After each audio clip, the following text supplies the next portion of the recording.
Hello friends, Siragadikka ஆசை சிதறி எல்லாருடைய எபிசோடில் வந்து பார்த்திங்கன்னா, வீட்டுக்கு எல்லாருமே வந்துடுறாங்க. வந்தோன்னே விஜய் இவ்வளோ பெரிய வீடா, இவ்வளோ பெரிய வீடா அப்படின்னு சொல்லிட்டு ரொம்பவே சந்தோஷமாக சுற்றி பார்த்துட்ருக்காங்க.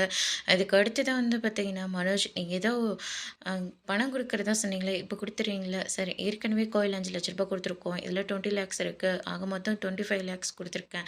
மீதியை லோன் போட்டு தான் உங்களுக்கு தரணும் அப்படின்ற மாதிரி சொல்லிடுறாங்க. தாராளமாக லோன் போட்டு மெதுவாக கூட கொடுங்க. உங்களுக்கு 6 மாதம் டைம் கொடுத்துருக்கான்ல. எங்கே பாருங்க, அதுக்கு பேங்க்கில் லோன் வாங்கிக்கிறது வந்து இந்த வீட்டோட ப்ரூஃப் என்னல அந்த பத்திரம்லாம் இதில் இருக்குது அப்படின்ற மாதிரி சொல்லிடுறாங்க. அதுக்கடுத்தா சைன் போட்டு நீங்கள் வீட்டு சாவியை வாங்கிக்கோங்க அப்படின்னு சொல்லிட்டு மொத்தத்தையும் படிச்சுட்டு அவர் பாட்டுக்கு பணத்தை எடுத்துகிட்டு வேக வேகமாக சொல்லி கிளம்புறாங்க.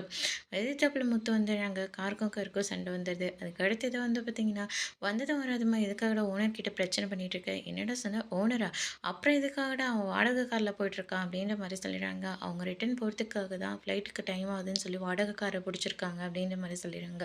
அதுக்கடுத்து தான் வந்து பார்த்திங்கன்னா, இதிலே தான் வில்லங்க இருக்குது அப்படின்னு சொல்லிட்டு ஒரு பக்கம் சொல்லுவேன். வந்ததும் வரதான் ஆரம்பிச்சிட்டாயா அப்படின்னு சொல்லிட்டு வீட்டை எல்லாரும் ரொம்பவே சந்தோஷமாக வந்து சுற்றி பார்த்துட்டு இருக்காங்க.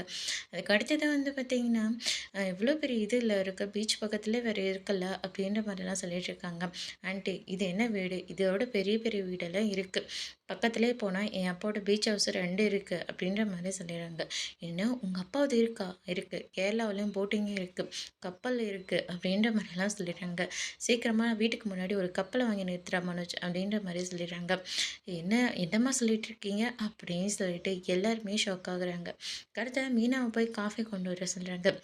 நான் வந்தோடனே பார்த்தேன், அது ஃப்ரிட்ஜு முதல்ல ஆன்லேயே கிடையாது. அது எப்போ வாங்கி வச்ச பாலோ, காப்பித்தூளெல்லாம் கட்டி கட்டியாக இருக்கு. அது எப்போ வாங்கி வச்சதுன்னு தெரியாது. வேணும்னா சொல்லுங்கள் போய் போட்டுட்டு வரேன் அப்படின்ற மாதிரி சொல்லிடுறாங்க.